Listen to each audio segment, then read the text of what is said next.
really delighted to see you all here this afternoon, even if it is by Zoom. I hear some voice. Can you please turn off? If anybody can just mute themselves, it would be helpful, because I know you're busy people, things come up. So what I'm going to present today is focused only on Gala, reviewing the results from the 2021 harvest and specific recommendations for 2022. And I want to acknowledge there are several people involved in this, but Joseph L. Shoffley and Dosu Park in particular.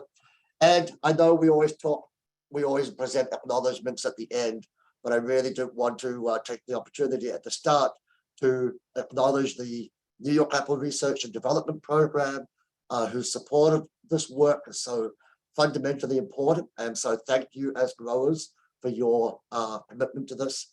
Valent Biosciences, who the work from the experiment one that I'm going to talk about was done on their behest. And then we also have multi-state hedge funding. And of course, I have to acknowledge all the very wonderful grower and storage cooperators without your help, this work could not be carried out.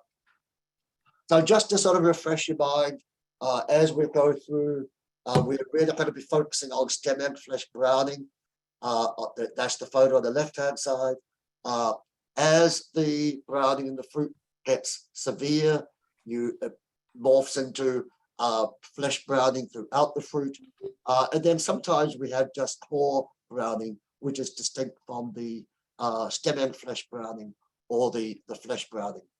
And then other disorders that we do see in all of our experiments are reasonless, stem end cracking, shriveling, and decay. I'm not going to talk much about any of those today because for the most part, they were relatively trivial in occurrence. So the three main experiments that I want to share with you today and hopefully leave you with some recommendations for the future are first, the effects of retain and the timing of application of retain. The second is the effect of retain, oxygen concentration, storage temperature, and delayed CA. Thirdly, regional study of very low oxygen, 0.5% oxygen, and storage temperature on storage quality. I'm going to add in a little bit. We're talking about DA reading relationships. For those of you that are familiar with what DA is, I will describe that in a moment. And then hopefully we'll have time for questions. I actually have already solicited some questions from several individuals, and I've written those down, and I hope that will be a sort of a start for any further discussion. So let's start with the effects of retain and timing of application. In this last year, we worked in a commercial farm in Wayne County with a Brookfield strain. There were 6 treatments: the untreated control, the retained half pouch at 21 days before harvest, the retained half pouch at 21 days before harvest, and then followed 7 days before harvest. Treatment 4 was the retained half pouch at 21 days before harvest, followed by 3 days before harvest. And treatments 5 and 6 were full pouches applied 7 or 3 days before harvest. I have to say that one of the, well, first of all, part of the goal here was to see whether we would have benefits on the browning with later application, which obviously will have the advantage of minimizing negative effects on red color development. But one thing that happened this year, and we know we've had a bad browning year, part of that was our early season.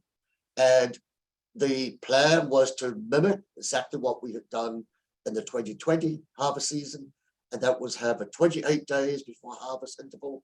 But because the season came on so rapidly, all our harvest timings were earlier than we had anticipated. And that also meant that we only had 2 harvests instead of 3 harvests as we have had in previous years. In terms of experimental details, we harvested only commercially colored fruit, 66% coverage or higher, 4 sets of replicate trees. There was no post-harvest 1-MCP. I will come back to 1-MCP again later because there is some rumblings in the industry about post-harvest 1-MCP. But the reason that we left post-harvest 1-MCP out of this was to focus solely on the effects of retain. The storage temperature was 33, and we used the standard storage atmosphere to date, which is 2% oxygen and 1% carbon dioxide, applied 1 day after harvest following overnight cooling, and the fruit was stored for either 5 or 9 months. So at harvest, our 2 harvest dates were September 14 and September 21. Just to give you a visual, on the left-hand side, harvest 1 on the top left, harvest 2 on the bottom left for the control, and you can see the very excellent job the half pouch at 21 days before harvested in terms of slowing down the rate of starch hydrolyzation. You must be joking. Don't you remember last time? There's going to be a lot of numbers in some of these slides, and what I'm going to try and do is just not spend too much time on many of these slides, but know that you have this information if you want to come back and look at it separately. But on the left-hand side, we have the internal ethylene concentration. On the right-hand side, we have the firmness at the time of harvest. And in all of these slides, just so that you don't have to keep your memory operating, is a list of what the treatments were. Treatment 1, 2, 3, 4, 5, and 6. The take-home message from this information was at the time of harvest. In this season, 2021, that Retain did an excellent job of maintaining the low ethylenes and maintaining the firmness. The high ethylenes and the day 7 refers to fruit that was left at room temperature for 7 days. So you can see that even compared with the control, all the retained treatments did a great job at slowing down the increase in ethylene production and maintaining the firmness. And if anybody has a question anytime, please feel free to either jump in or raise your hand, and Craig will stop me and ask that question. Or put anything in the chat. We had a slightly different situation with the starch pattern index, the difference of absorbance reading, the soluble solids concentration, and the titratable acidity. First of all, let me just explain briefly what we mean by DA reading. The little piece of equipment on the top of your screen is this little Italy produced machine which indirectly measures the amount of chlorophyll. A very low number, for example, 0.07, means that you have almost no chlorophyll. That fruit is almost cream or yellow.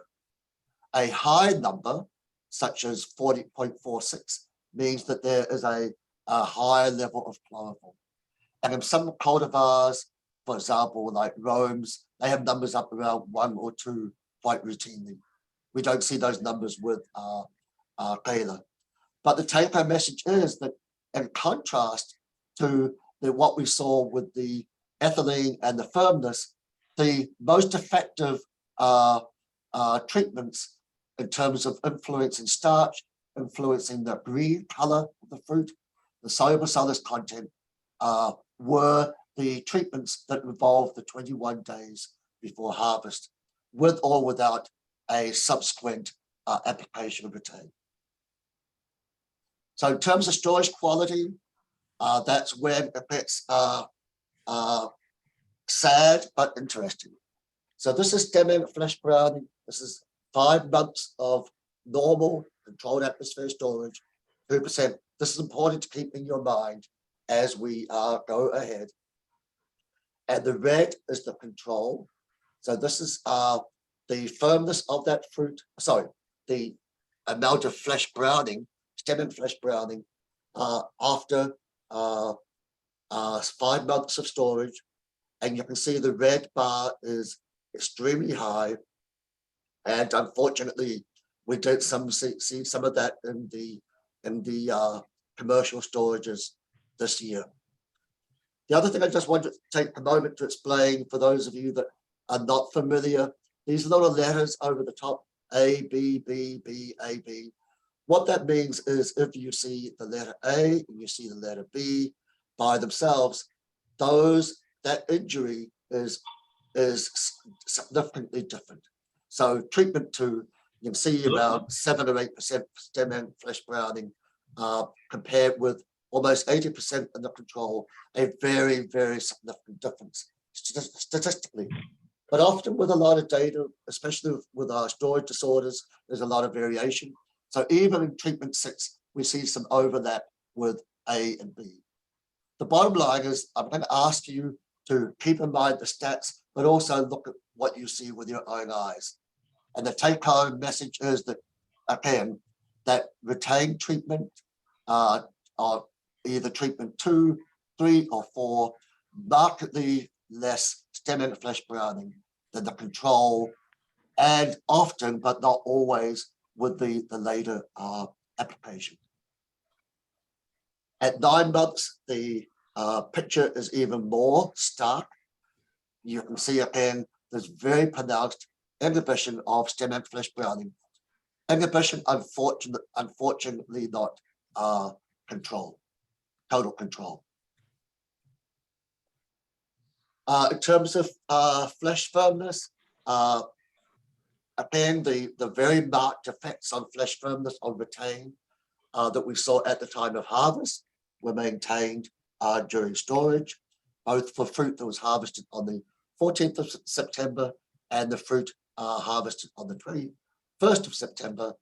And after 7 days at 68 Fahrenheit, retain did an excellent job of even maintaining flesh firmness over that period of time. At 9 months, again, we're starting to see, as we saw with the storage disorders, a little bit more differentiation with typically the more reliably firmer fruit being that that had the retain application at 21 days before harvest. And this is again exacerbated by the stress test of holding that fruit at 68 Fahrenheit for 7 days after 9 months of storage. In terms of the Iad value, again, remember, the higher the number, the greener fruit. This is where we saw a very marked differentiation between the number 1 applying retain at all, but definitely the timing of retain. There was some differentiation that indicated that late application retain was not as effective in 2021 as the earlier application. And again, this was the take home. The message was pretty much the same for 9 months. So I'm not going to go through all the data because I'm already throwing too much at you, but in terms of soluble solids, titratable acidity, and greasiness, I've combined, or we have combined the 2 harvest dates, and I think pretty much what we expect to see, lower soluble solids content in retained treated fruit.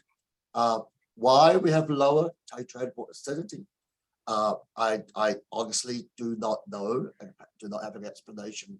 But again, the retained benefit that we've seen in other varieties of maintaining greasiness came through, or preventing greasiness was very significant.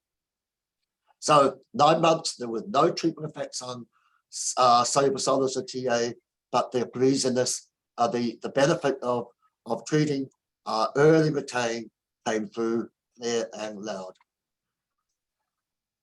I just want to take a moment just to compare the work that I've showing you now on the right-hand side of your screen, which is the 2021, 2022, with a year earlier, with the same block, almost identical treatments, other than it was 28 days in 2020 as opposed to 21 days in 2021.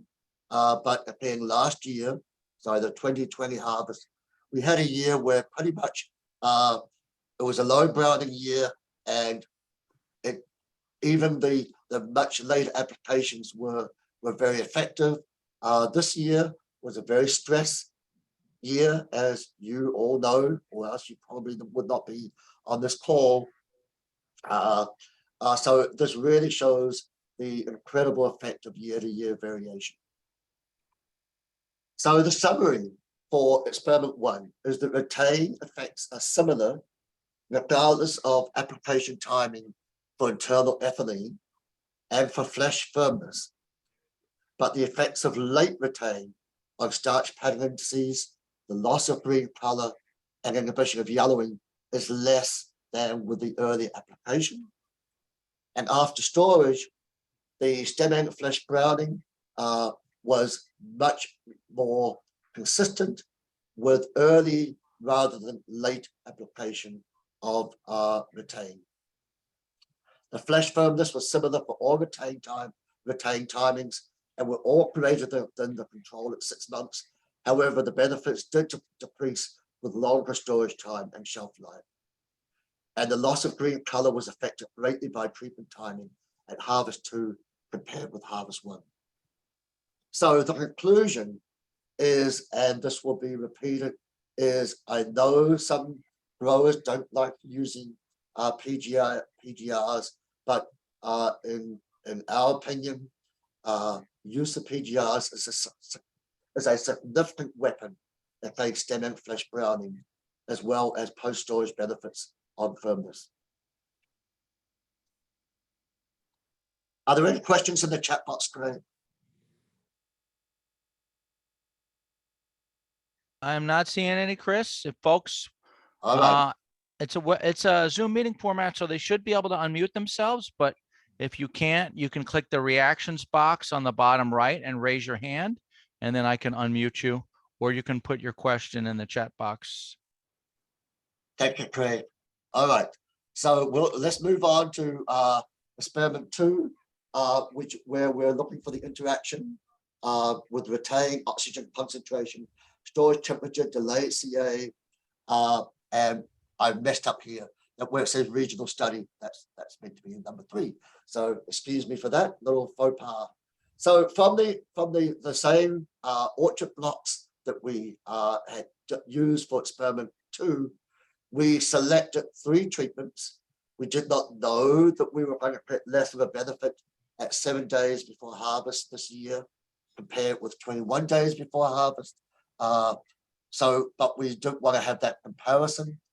The difference between the experiment 1 and this trial is that all fruit were treated with 1 MCP after overnight cooling.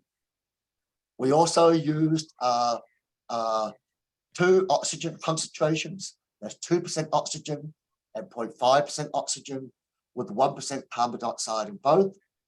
And we compared 33 Fahrenheit and 38 Fahrenheit as storage temperatures. We also added yet another variation, and that was delaying the start of low oxygen storage, in part to see whether the 21-day delay would in some way be similar to what we sometimes see when we condition Gala fruit. Conditioning is another factor that can decrease stem end flesh browning sometimes, but not always. So let's look at the data. Here's stem end flesh browning at 33 degrees Fahrenheit after 6 months. Then just walking you through this a little, on the bottom, the 2 left-hand column is in the control fruit that was held in air storage for 7 days before this oxygen was started, or 21 days before oxygen decrease was started. The next group is retain, applied 3 weeks before harvest, 7-day delay and 21-day delay, and retain 1 week before harvest, 7-day delay and 21 days before then we started decreasing the oxygen. So the take-home message here is number one, that we're seeing again the benefit of the early retain. And I'm just looking at the 2% oxygen data first. So here we have the 7-day delay, which is somewhat what you would expect from a commercial operation, with retain, and a pretty marked decrease in the amount of flesh browning, but not much else other than that. I have to double check that doesn't look right, that AB there, but we'll confirm that as well. I think that is actually an indication of the amount of variation that we did have. But if we look at the fruit that was held in 0.5% oxygen, first of all, you see an overall much lower level of stem and flesh browning in 0.5% oxygen than in 2% oxygen. In fact, the average overall was 73% in 2% oxygen and 25% in 0.5% oxygen. And here, the retain effect was the retain difference was lower, and even the effect of the 21 delay effect was somewhat lower as well. Although again, there was a lot of noise in these data. The most effective treatment was definitely the 7-day delay of fruit that had been treated with retain 3 weeks before harvest. If we look at 38 degrees Fahrenheit, the take-home messages, I hope, are pretty apparent to you. On the left-hand side, if we look at 2% oxygen, applying retain 3 weeks before harvest, applying CA within a week of harvest, you end up with about 5% stem and flesh browning in this orchard lot. Contrast that, however, with 0.5% oxygen, where at 38 degrees Fahrenheit, you essentially eliminated with this one control sample at 21 delays before CA, eliminated the stem and flesh browning. So a pretty interesting and positive result that kind of reinforced what we have shown in previous years, but we have been reluctant to make a recommendation on 38 until we have more information, even though I know some of you on this call did in fact use 38 this last season. So we look at 33 degrees and 9 months of CA. Again, we're seeing similar patterns, but overall high levels of stem and flesh browning. Here you see at 33, even the 7-day delay, early retain, over 40% browning. In 0.5% oxygen, however, there was some good control. And this is an issue that will come up later. I think one of the questions is, can we still use 33? And the answer is, if you know your orchard block is always going to give you this result, where applying retain, applying CA within 7 days of harvest with a 0.5% oxygen, then you can do an excellent job at 33 Fahrenheit. But you have to know that is always going to happen with every block. If we look at what happened at 9 months with 0.5% oxygen, I'm just not going to spend any time over here on the 2% oxygen. It's basically a wash, it's a mess. Everything is commercially unviable. But if we look at the 0.5% oxygen, we see that even with the control or the 2 retains, that if you apply the low oxygen relatively early in the storage season, you can have a pretty impressive control of the amount of disorder. There's always concern that growers ask me about is if we do use the higher temperature of 38, Are we going to compromise factors like flesh firmness? And this figure really tells you, I think, that well, we'll compare with 33, but here, first of all, let's look at the 30 at 33, well, 6 months, 0.5 versus 2%. Again, the benefit of 0.5% overall on maintaining firmness is good. At 38 degrees, then it does become more important to ensure that you've done everything right. And that is to have treated that fruit. And remember, this is MCP treated fruit, but it becomes more important to have applied a retain. Here's your firmness and the control considerably lower. But in terms of the scale of all these graphs is the same, so that you are not losing anything in terms of firmness by storing the fruit at 38 compared with 33. And this is what I've done here is, what have I done here? Oh, this is the 9 months at 33 for comparison. Again, you can see the marked benefit of using 0.5% oxygen on the right-hand side compared with the overall levels in the 2% oxygen, and at 38, a similar pattern.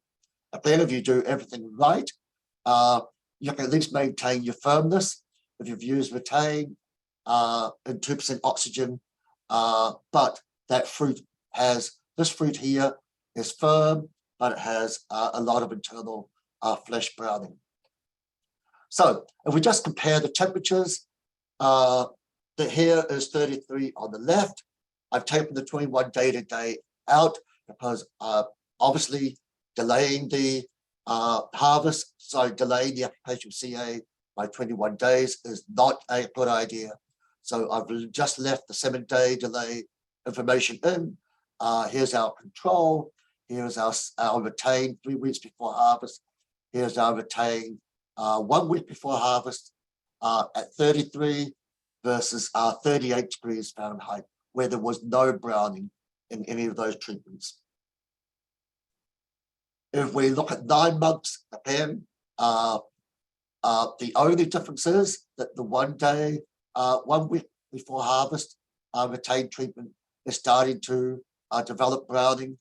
The 7-day in the early retain treatment is not, and with 38 degrees at 0.5% oxygen, you pretty much eliminated the browning problem totally.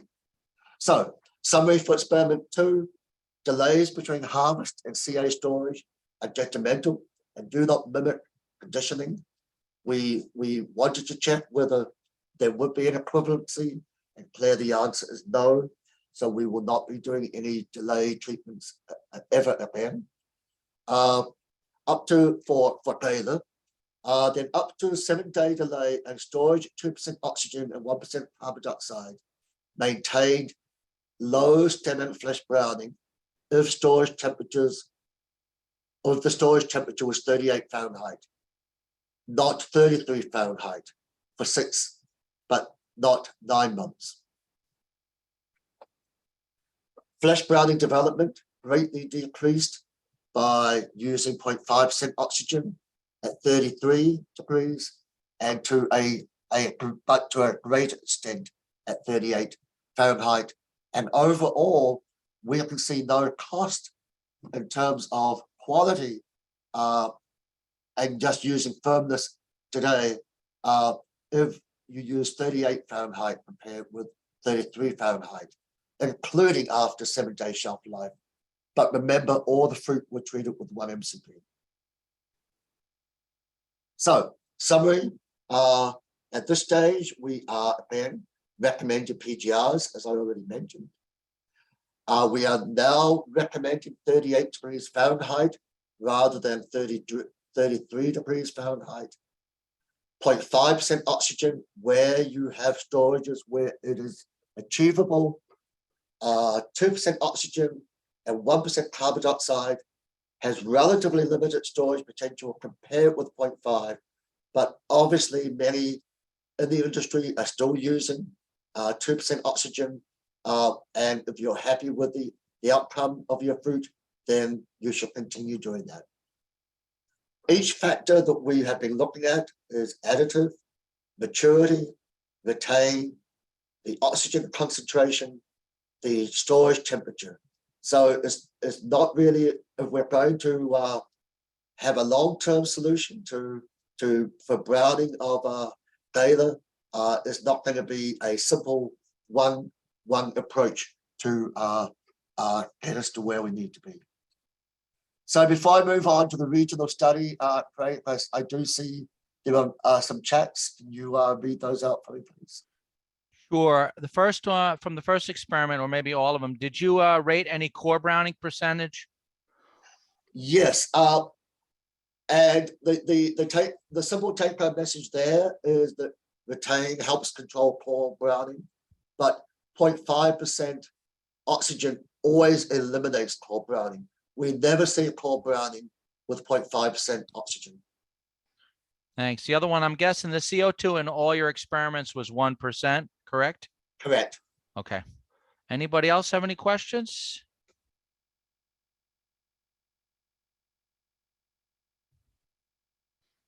Not seeing any hands All right. raised. So this year we carried out a large regional study of the effects of 0.5% oxygen and storage temperature across the state. We had half a dozen orchard blocks in the Hudson Valley. What I'm referring to is Western New York West, which is the west side of Rochester, and Western New York East, the east side of Rochester, and the Champlain. And those harvest dates are indicated there in case you're interested. Again, in this experiment, all the fruit was treated with 1 MCP. The 0.5% oxygen, the decrease to get to 0.5% oxygen was initiated 7 days after harvest and cooling. We used two storage temperatures, 33 and 38, and the fruit was stored for a total of 8 months. Just to give you the range of strains that were tested, from Ultima, Buckeye, Brookfield, Galaxy, Royal, Pacific, and these also indicate whether the orchard block had received a PGR, and just with with only 2 exceptions, in Western New York West, there were 2 orchard blocks, Galaxy and Royal, that had not received a PGR. And I'm really pleased to have had that, just because I think in a moment you'll see why it is an important take-home message for the rationale for using PGRs if you are planning long-term controlled atmosphere storage. And I think perhaps I haven't emphasized that enough, that when I talk about using PGRs, it obviously depends on what you are planning to do with that fruit. We only have we have to get a bit more detail on some of the application regimes, but very typically half rate retain 2 weeks in the Hudson Valley, but different rates depending on where you are in the state, or whether you're using harvest or retain. In terms of the starch pattern index and the Iad value, that's the DA meter reading that I was talking about earlier, just want to take you down the Hudson Valley first. And there was one block that was much more advanced in terms of the starch pattern index. And there was one block that was quite delayed.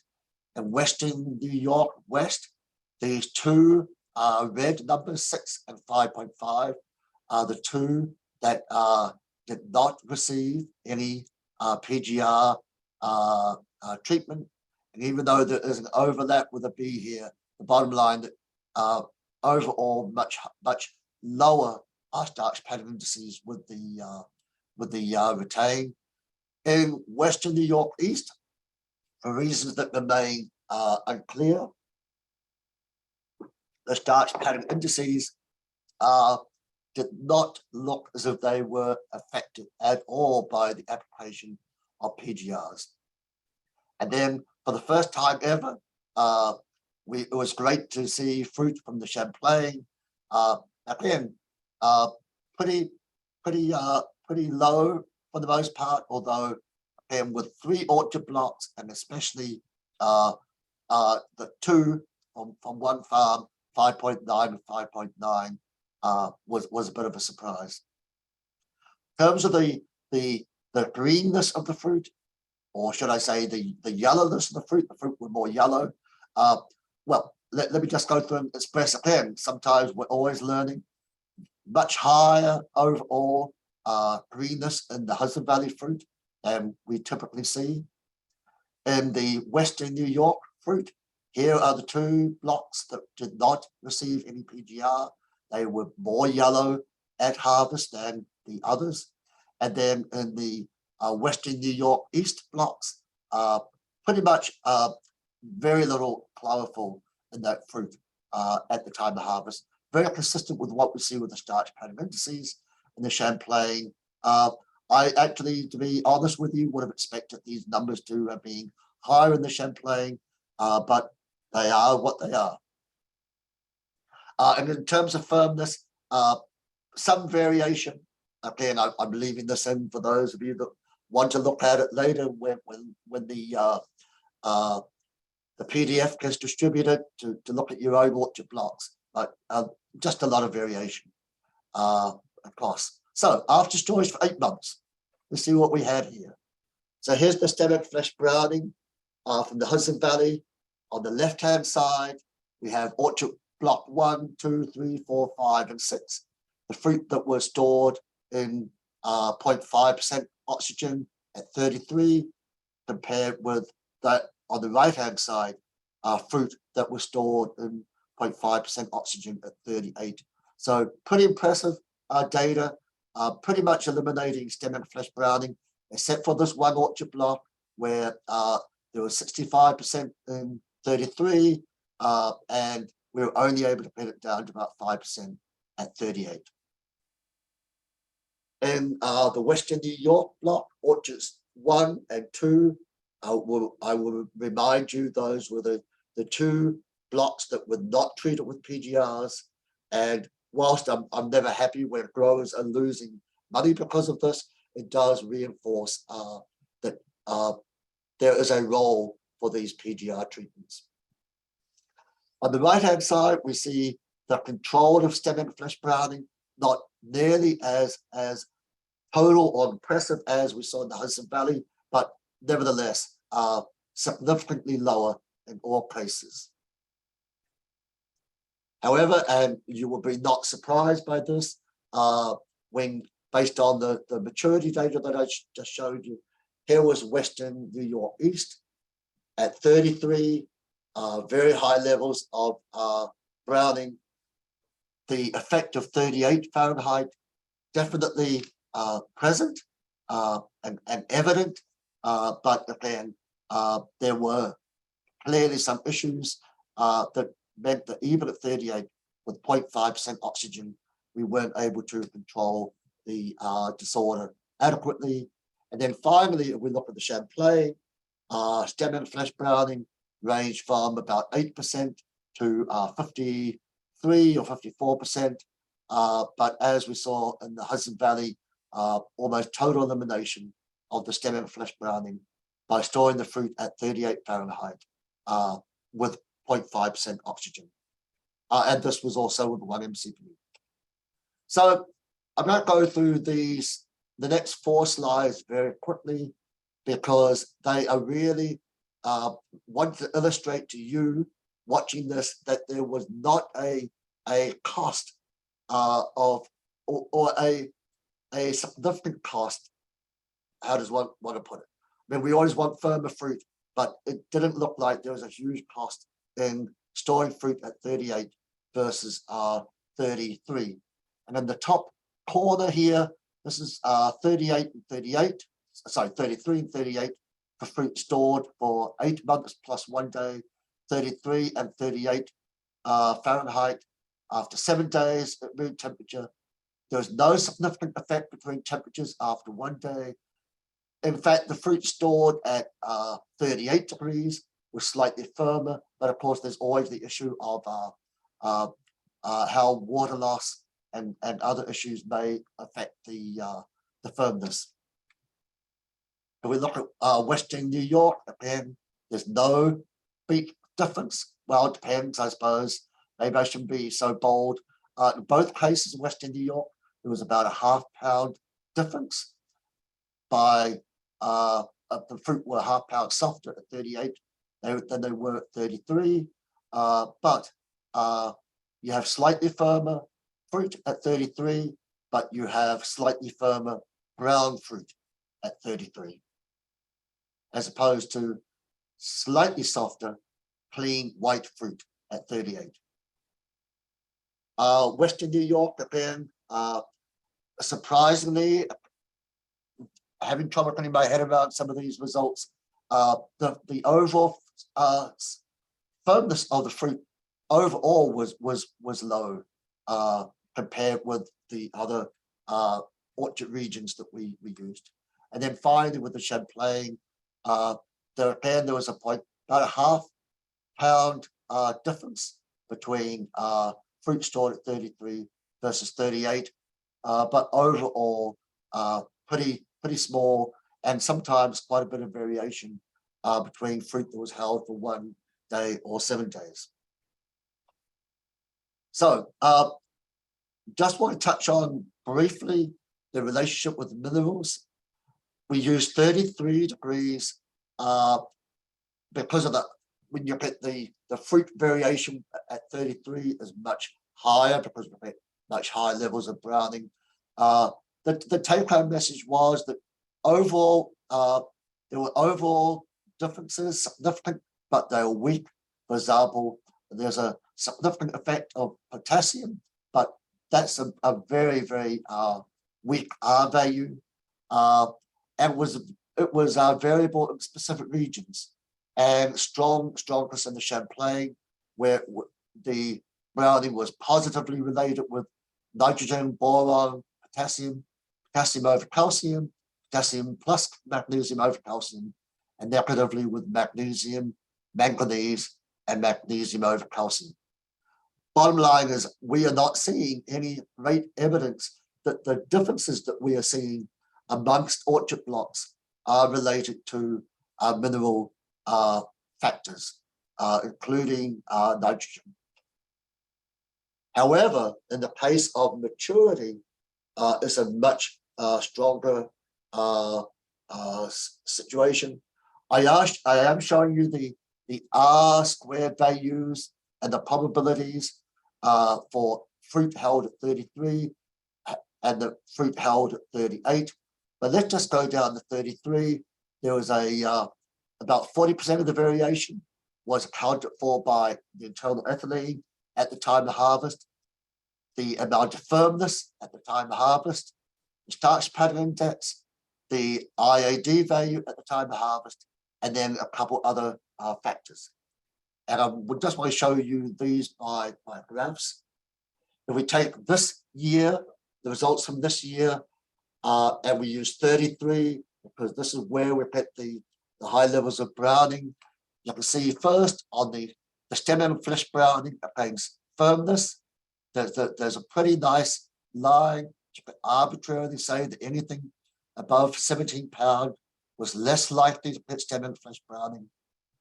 And 80% of the variation was accounted for by firmness. The starch pattern index, anything between 4 or 5 starch pattern index meant you had a high risk of the stem and flesh browning. And then if you take the color of the fruit, you see we actually have a fairly weak, relatively weak, compared with the starch pattern index and firmness. But that's only because my Champlain friends were annoying.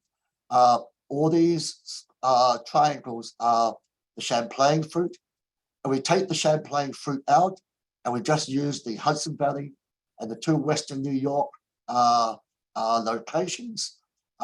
We've got a much stronger correlation background color. And this may be because of the unexpectedly lower readings for IAD that we saw in the Champlain compared with other regions.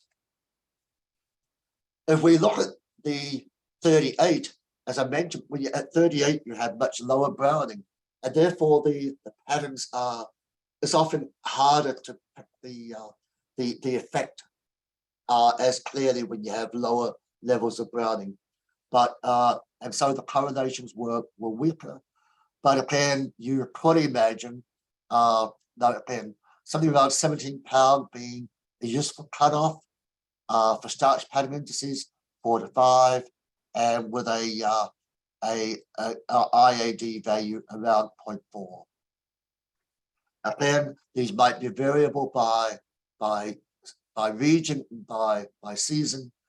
So we need some more verification of that being valuable.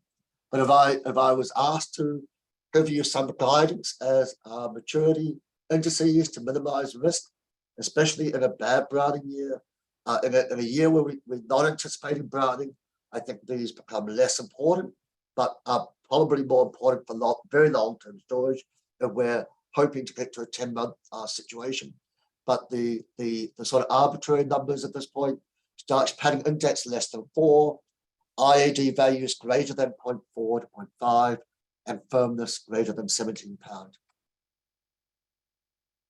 However, as I mentioned, there's this year-to-year variation that we're always having to live with. And here was the 2020 harvest, admittedly for 10 months, and which slightly longer, but again, compared with what we see in the current year, there's more variation, and is much harder to be as bold. Firmness is less consistent. Starch pattern index, still you're getting high levels at 10 months, but the IAD values are about 0.4 to 0.5 are more consistently related. Again, more work to be done. So a summary for experiment 3, the PGR effects are reinforced, but there were variations among those responses, depending on the location, even within a region. There were no strong mineral relationships that we can detect. The starch pattern index is clearly an indicator that may be useful for us moving forward. The IAD values are also, in some ways, I think, even better indicators, especially because it's non-destructive. But within regions, that they may only apply within regions and not be applied across the state.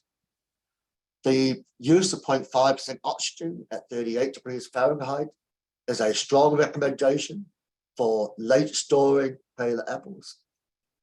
The temperature effects on firmness seem small, and note that softer fruit is often associated with brown fruit as well. So I just want to finish off before we go to questions, just again, sort of a take-home message about what we believe is important information using this DA meter. This is that meter I talked about at the beginning. This was an experiment that we, or Joseph, carried out where the attempt was to repeat work that we'd done earlier. Unfortunately, the way the season moved so fast, we didn't get a lot of control categories, but these fruit are all either untreated or from the retained 3 weeks before harvest at the time of harvest. And this shows you the effect of retain again, even at the same background color.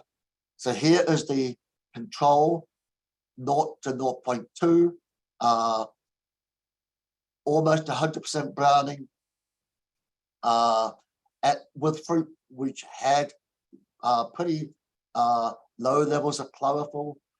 Retain reduced that browning by a half. Obviously, this is not acceptable commercially, but it does show you the effective retain, and then again, the effective retain as the fruit have greener and greener background color. Again, this is an experiment that we hopefully can repeat this year, where we actually get the range of background colors for the control to match with the retain. And you see a similar influence on or reverse effect with the lowest firmness at those fruit. The control fruit was 0 to 0.2, retain 0 to 0.2, much higher fruit. And again, even though these three are not significantly different, much firmer fruit with higher DA meter readings. So the major conclusions and recommendations are strongly recommend for this season that you are using PGR use, that with appropriate timing, that the harvest indices are based on starch pattern indices and IAD values, that you use 1-MCP, that you try to use early harvested fruit for long-term storage, even though size is sacrificed. I've had some really interesting conversations with growers about that, and that, you know, what we have to do is come up with some balance that allows you to get that increased size by delaying harvest, and yet at the same time end up with fruit that won't have browning. 1 to 2% oxygen for plus 1% carbon dioxide. The standard CA fruit, that's our carbon dioxide concentration recommendation remains the same. But even for standard CA, if you've got the rooms that can handle it, I would bring the oxygen level down to at least 1%, because you have no risk of damage to the fruit. But if you have the facilities that will allow it, then strongly recommend using 0.5% oxygen and 1% carbon dioxide and a 38 Fahrenheit storage temperature. So the questions is, what do we need to build confidence in our findings?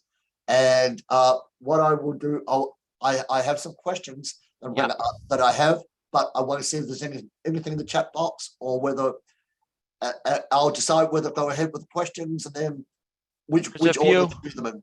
There's a few in the chat box, Chris. Maybe a little more explanation on the DA meter, because it says, does the DA meter value correlate more with background skin color or overall redness? Thank you. So thank you for that question. The reading for the DA meter is measuring only chlorophyll. So it's the background color. And what's cool about the background color, some of you may be on this call, may be old enough to remember color chips, where you actually, for Macintosh, you had different shades of green and you use that. But with so many of our red sports, you can't see the chlorophyll. What is cool about the DA meter is you're actually able to measure the chlorophyll even in a fruit that is 100% red. So you're thinking, even though it's an expensive tool, with helping gauge Gala maturity and reducing stem and fresh browning, it might be a worthwhile investment, at least for packing houses? I know some people have already bought them, and I think, no, it may be